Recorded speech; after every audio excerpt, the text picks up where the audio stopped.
welcome to Make Room for God today.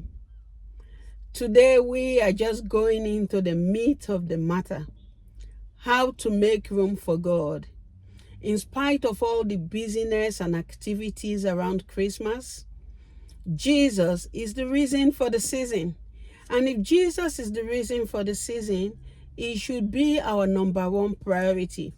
But with all the festivities and busyness around this season of Christmas, Jesus is often an afterthought for many, instead of a place of honor at this time of the year. The busyness and the fun and the exchange of gifts around Christmas makes many of us to put Jesus at the back burner. Even today, many do not make room for him. In Luke chapter 2, verse 7, if you read from 1 to 7, you'll get the gist. The story goes like this in Luke chapter 2 from verses 1 to 7, that it came to pass, a decree was made for a census to be taken, and Mary and Joseph had to travel from Galilee out of the city of Nazareth into Judea to the city of Bethlehem, because Joseph was from the lineage of David, to be registered with his wife who was heavy with child. And verse 7 says, and she brought forth her firstborn son and wrapped him in swaddling clothes and laid him in a manger, because there was no room for them in the inn. There was no room for Jesus to be born in the inn. Jesus is the reason why we celebrate Christmas. So with all the festivities and busyness around this period, today is 2 days after Christmas, the 27th of December. Jesus is an afterthought for many. Instead of a place of honor at this time of the year, Christ is often shoved to the back burner. Even today, many do not make room for the Lord. I am telling you, we have to be intentional. We have to purpose in our hearts to make room for him, because with all the busyness around Christmas, if you are not careful, we might be swept by the tsunami of activities and all the pleasures around Christmas. Ironically, just as Mary and Joseph knocked on the innkeeper's door, Jesus still knocks on the doors of hearts today. Revelation chapter 3 verse 20 tells us, I want to read it. Here I am, I stand at the door and knock. If anyone hears my voice and opens the door, I will come in and eat with him and he with me. So, in this festive season, making room for God is an intentional act of prioritizing him. Like I said, you must be intentional. If not, with the busyness around Christmas, you might wake up and not even spend time with him, just with the thought of what am I going to buy for my family, what am I going to cook, where am I going to go, who is visiting for Christmas, and where should I visit. So today I want us to look on why should I make room for God. The Bible encourages us in James chapter 4 verse 8, draw near to God and he will draw near to you. So there is an invitation. We have to draw near to God. Jesus is still in the business of knocking on doors, the doors of our hearts. We have to open the door. He can't force his way into us. We have our free will. We have to willingly open the door of our hearts to him. Draw near to God, James tells us, and he will draw near to you. How do you draw near to God?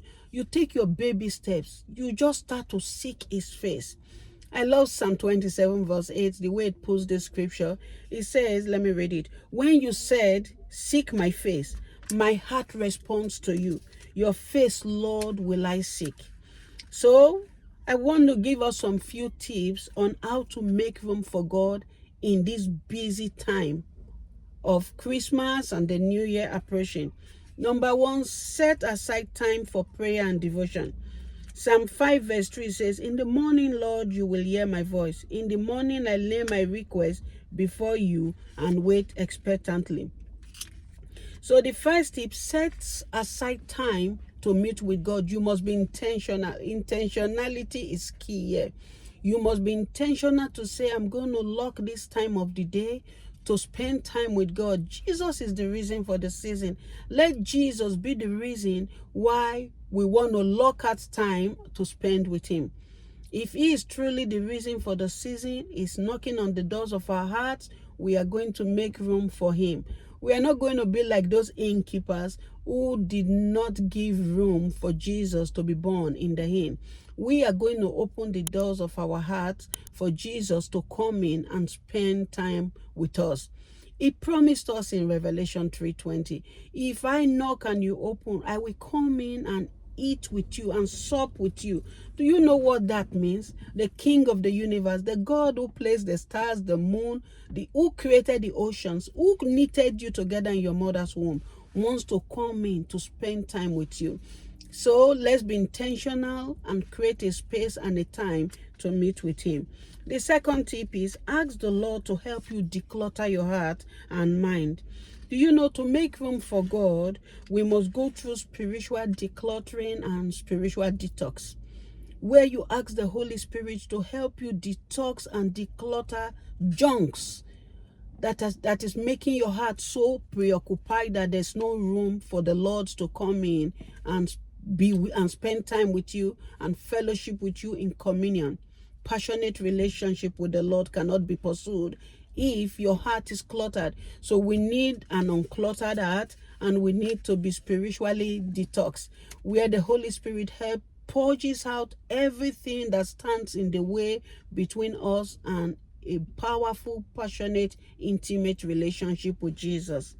Number 3 is incorporate worship into your daily life. Worship is more than a song. Worship is a heart that beats passionately after God. You know, Jesus told the woman at the well in John 4 that a time is coming where those who worship the Father will worship him in spirit and in truth. So worshiping God daily is inviting his presence into every aspect of our life. The number 4 tip is to evaluate your priorities. Ask yourself, are your current activities drawing you closer to God, or are they drawing you away or pulling you away from him? Intentionally strategize to walk intimately with God, and let your walk with God include Bible study, memorizing scriptures, meditating on the word, scripture memorization, and plenty of quiet times. The number 5 tip is create a God-centered environment. Surround yourself with the word of God. I have a sister. I went to visit her. As we were driving, I saw on her car, on the dashboard, stickers of scriptures written there. Even while she's driving to work, she's memorizing scriptures. All over her bathroom mirror, you see stickers of scriptures everywhere. In the kitchen, I'm like, this is real intentionality of putting the word of God before your face. So create a God-centered environment. Place scripture verses around your home. Listen to worship music or Christian podcast. Then I want us to look at the benefits of making room for God. The first benefit I want to look here, it brings peace. It brings peace. The Bible tells us in God's presence we find peace that surpasses all human understanding. Philippians 4:7. I like to read it. I don't like just quoting around the word. I like to read the word. Philippians 4:7. It says, and the peace of God which passes all understanding will guard your heart and mind through Christ Jesus. So making room for God, it brings peace into your life and into your world. Is your life void of peace? I'm telling you, this is a game changer. You can go to the bank and cash on it. If you make room for God in your heart, I'm telling you, the peace of God will overshadow and flood your spirit, man, your soul, and your body. The second reason, or the second benefit of making room for God, is guidance. It directs our paths when we trust and acknowledge him. I want to read Proverbs chapter 3. Proverbs, where are you? Proverbs chapter 3, verses 5 and 6. It says, trust in the Lord with all your heart and lean not on your own understanding. In all your ways acknowledge him, and he shall direct your path. So guidance comes when we make room for God. I mean, when God comes into your life to fellowship with you, it begins to give you divine directions. This coming year is not the year where we just run and copy others. Oh, what's this person doing on YouTube, on social media? And you begin to copy people. You are not rank zeros. You are not a photocopy machine.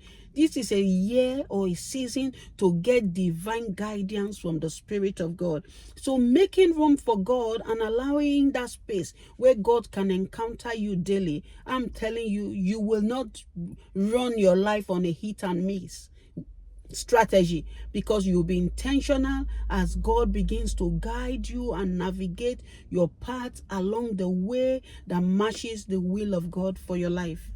Number 3, guidance, or the third benefit of making room for God, is strength.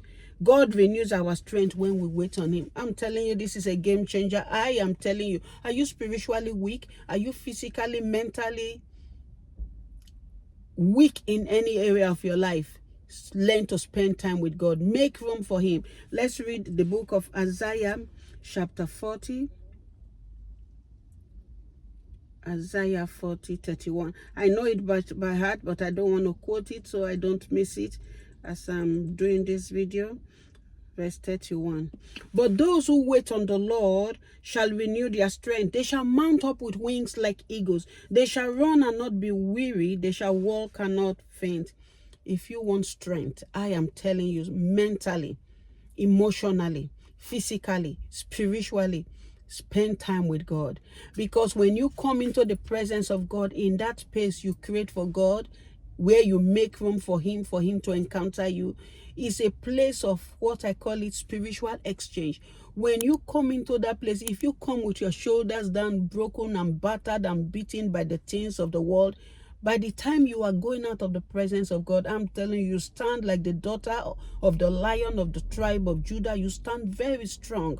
I am telling you, there's a reward if you spend time with God, with the Lord rewarding you with the strength. If you come with your weakness, there's an exchange that takes place. It takes your weakness from you and gives you his strength. Don't you want strength from the Lord? I want strength, not just to finish strong this year 2024, but strength to start the new year in strength, in power, in the name of Jesus. Then the fourth thing, or the fourth benefit of making room for God, is fullness of joy is found in his presence. And that's Psalm 16 verse 11. The word of God is sweet, I must tell you, my friends. Verse 16:11 says, you will show me the path of life. In your presence is fullness of joy. At your right hand are pleasures forevermore. If you want joy, if you want the joy only God can give to you, this joy is a joy of strength. The Bible says the joy of the Lord is your strength. If you want this joy, the fullness of God's joy, make room for him.